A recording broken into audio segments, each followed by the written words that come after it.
नमस्कार, मी श्वेता पारखे, एक न्यूमरोलॉजिस्ट आणि वास्तू सल्लागार, स्विचवर्ड काउन्सिलर आणि हेलर.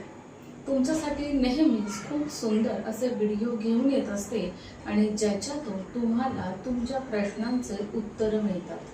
आजही मी अशीच एक सुंदर अशी रेमेडी तुमच्यासाठी घेऊन आलेली आहे किंवा एक सुंदर असा उपाय मी तुमच्यासाठी घेऊन आलेली आहे.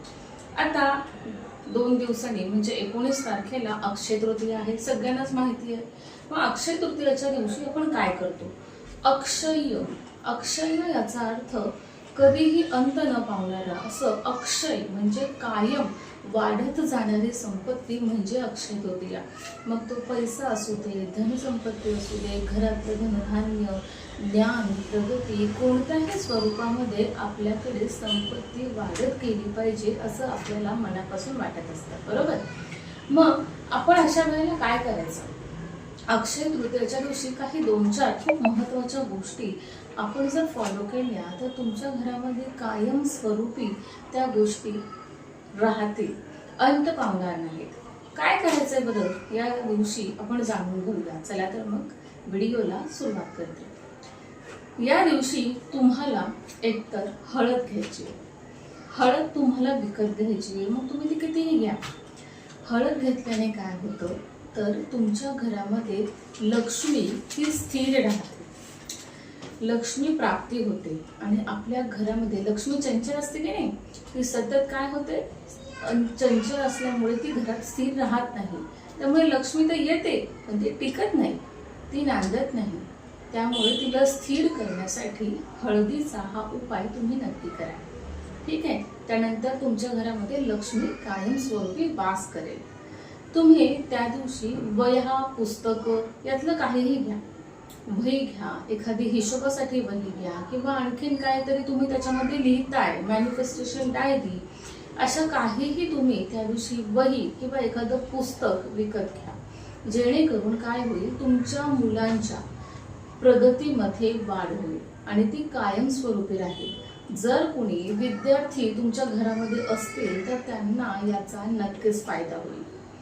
आणखीन एक महत्त्वाची गोष्ट म्हणजे गहू किंवा तांदूळ, म्हणजे आपण जे धान्य घेतो ना, घरामध्ये आपलं धान्य असतं ना, त्याच्यामध्ये तुम्ही अगदी 1 किलो जरी धान्य आणलं त्या दिवशी तरीही तुमच्या धनधान्यामध्ये कधीही कमी पडत नाही.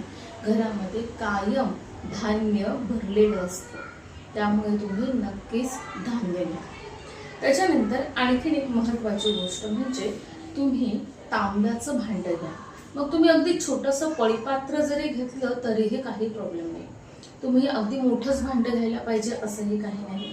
तुम्ही छोटंसं भांडं तांब्याचं घ्या, याच्याने धनप्राप्तीचे योग वाढतात.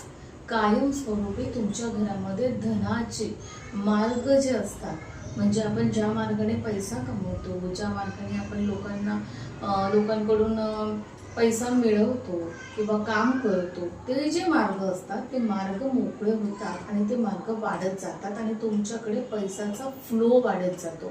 त्यामुळे तांब्याचं भांडं नक्की घ्या.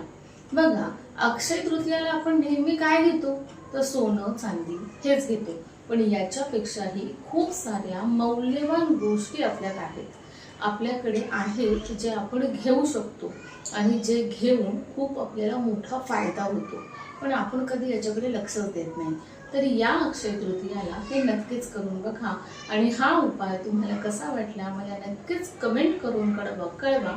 तुम्हाला हे जे मी उपाय सांगितलेले आहे याचा फीडबॅक काय आला तुम्हाला, किंवा तुम्हाला त्याचा काय एक्सपिरियन्स आला याचा फीडबॅक तुम्ही मला द्या, कमेंट करून मला नक्की कळवा. आणि तुमचे काही प्रश्न असतील तरी तुम्ही मला कमेंट करून नक्कीच विचारा, मी प्रत्येक प्रश्नाचं उत्तर तुमच्या देईन.